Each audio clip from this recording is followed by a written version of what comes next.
I used to think moving to Stone Mountain would give me peace. Quiet streets, good schools, a backyard for my son to play. But peace got loud the day I met her, Karen, the woman next door. She had that smile, the kind that looked sweet but spoke superiority.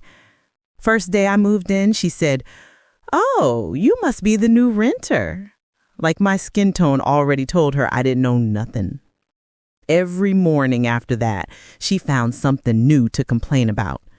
My music too loud, my son's basketball rolling into her yard, even my church friends parking outside during Sunday service.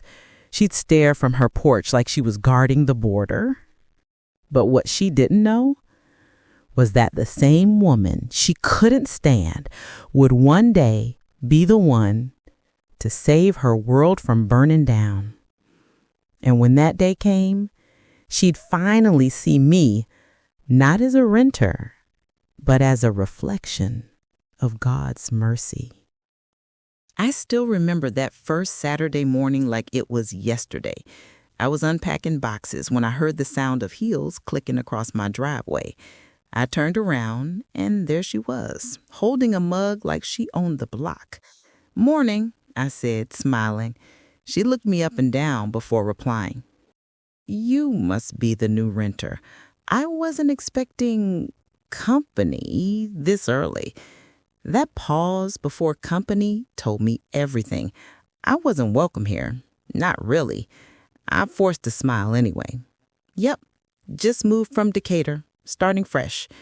She nodded, eyes cutting toward my old Toyota. "That's nice. Hope you keep things tidy around here. The HOA is very particular." She didn't mean the lawn. She meant me.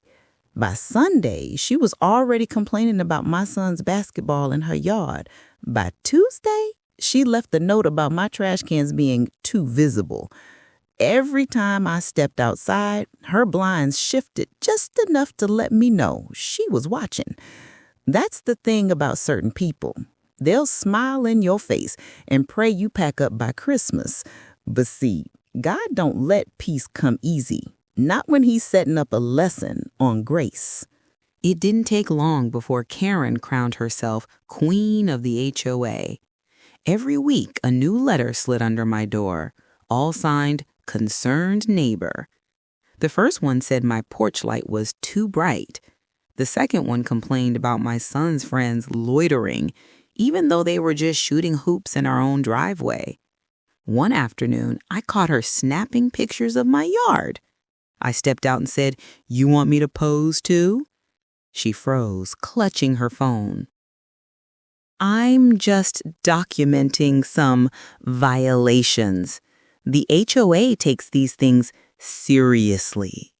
I laughed, but inside, I wanted to scream. This woman wasn't just policing lawns, she was policing me. I tried to keep calm.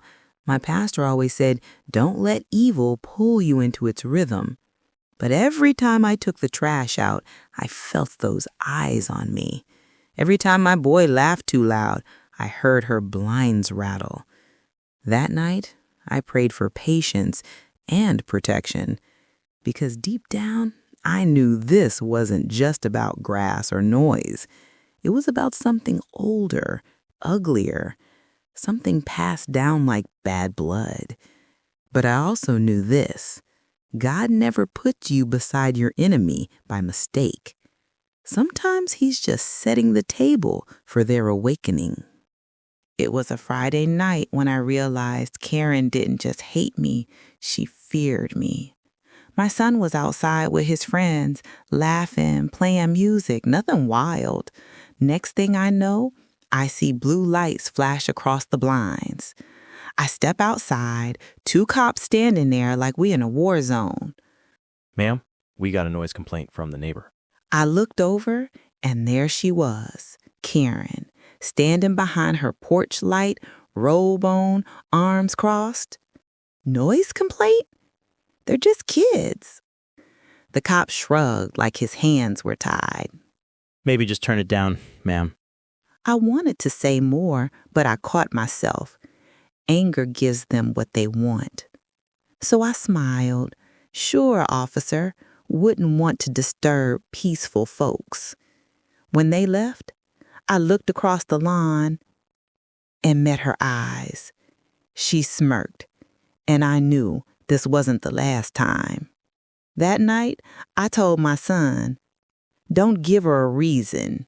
He looked at me and said, "Mama, I don't need to. She already found one." That hit deep, because he was right.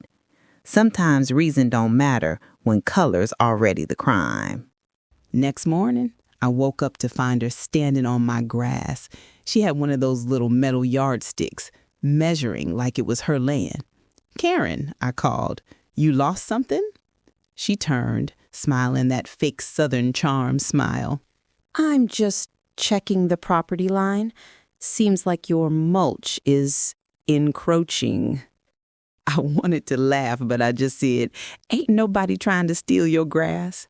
She chuckled. "Oh, you people always have jokes." That one hit. The words were soft but sharp enough to draw blood.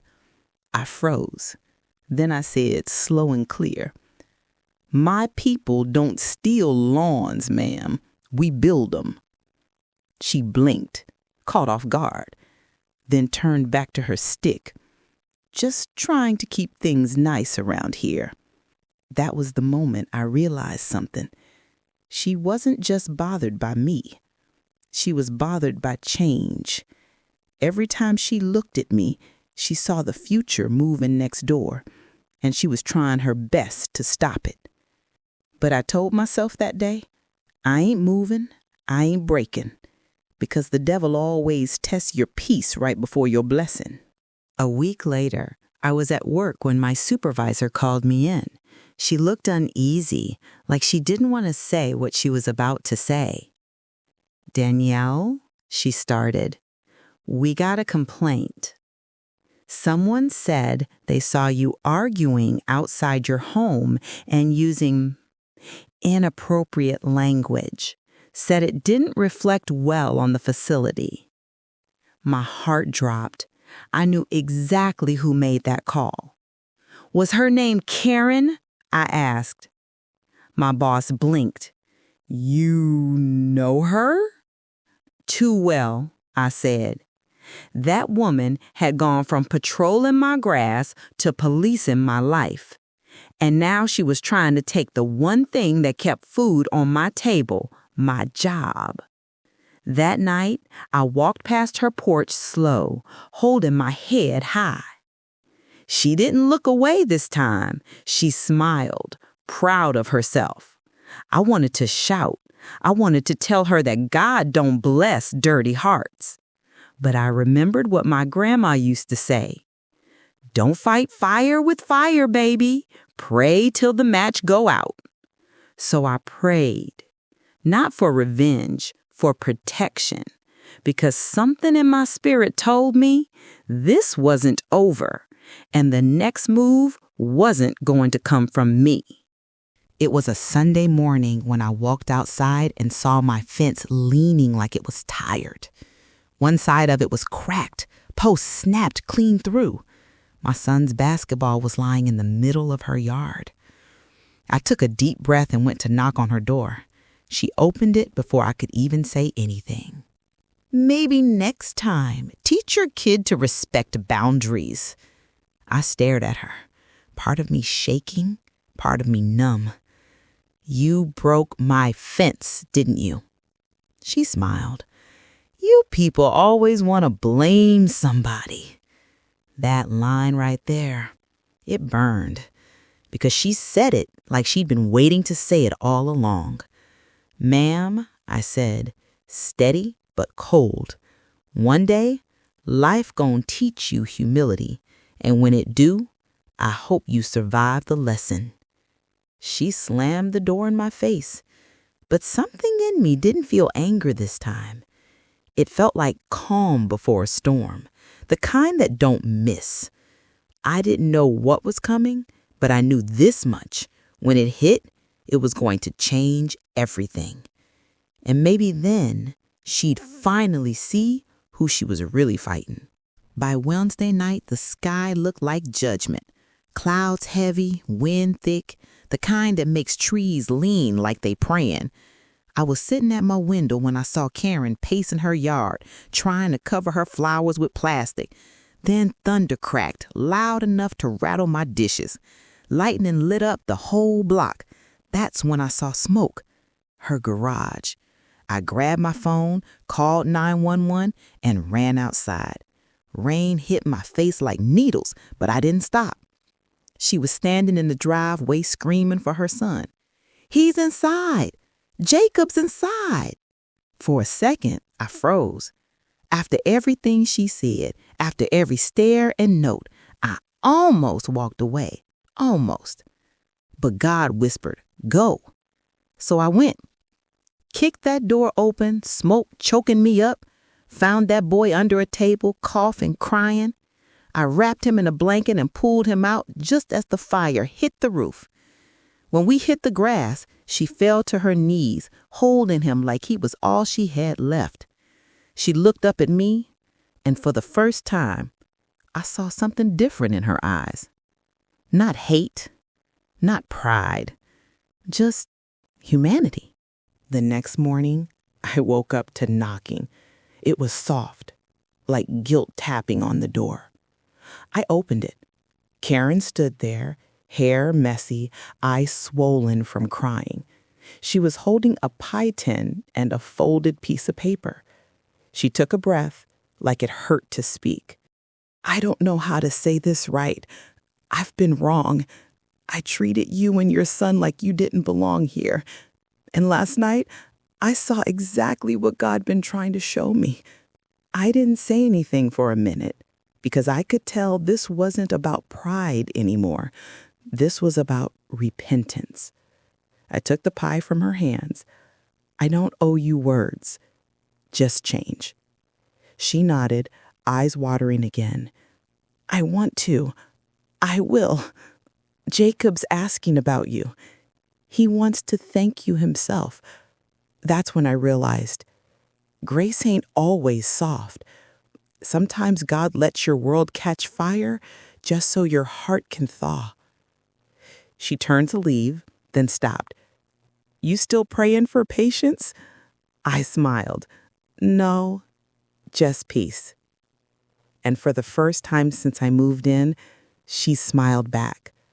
Not fake, not polite, but honest.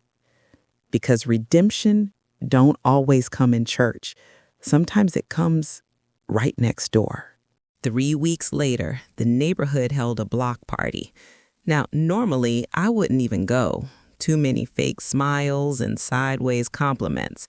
But something in me said, show up anyway. When I walked out, I saw Karen setting up a table. Real quiet. No makeup, no attitude, just a woman trying to blend in.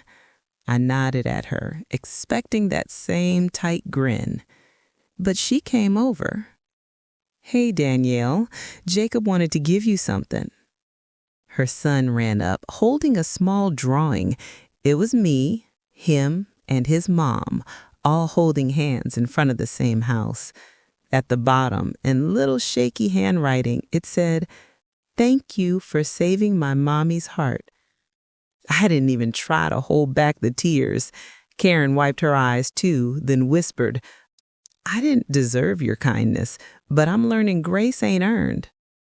I said, "It's given, same way God gave it to us." That afternoon, we ate barbecue, laughed a little, even danced when the music hit right. It wasn't perfect, but it was peace. And after everything that happened, peace felt like a miracle all by itself. These days, when I step outside, I don't flinch at her blinds moving. Matter of fact, sometimes she waves. It's still awkward, not friendship yet, but something close to forgiveness. I caught her one morning watering my flowers. I laughed and said, "Now you crossing property lines, huh?" She smiled, real soft. "Guess I'm learning boundaries work both ways." We both laughed, quiet, real, And in that moment, I realized something heavy. Sometimes God don't remove your enemy, He redeems them in front of you. Because when love wins, nobody walks away untouched. I still pray every night, not just for me, but for her. Because the same God who saved her son might have just saved her too. Life ain't about who's right or who's wrong. It's about what you learn when the fire goes out. So when I tell this story, I don't call her the Karen next door. I call her the woman God used to test my patience and prove His power. And that's how peace finally found this street.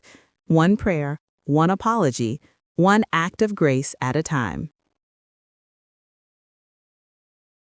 From savage to saved. If you believe second chances still exist, type Amen in the chat. And don't forget to like, share, and subscribe.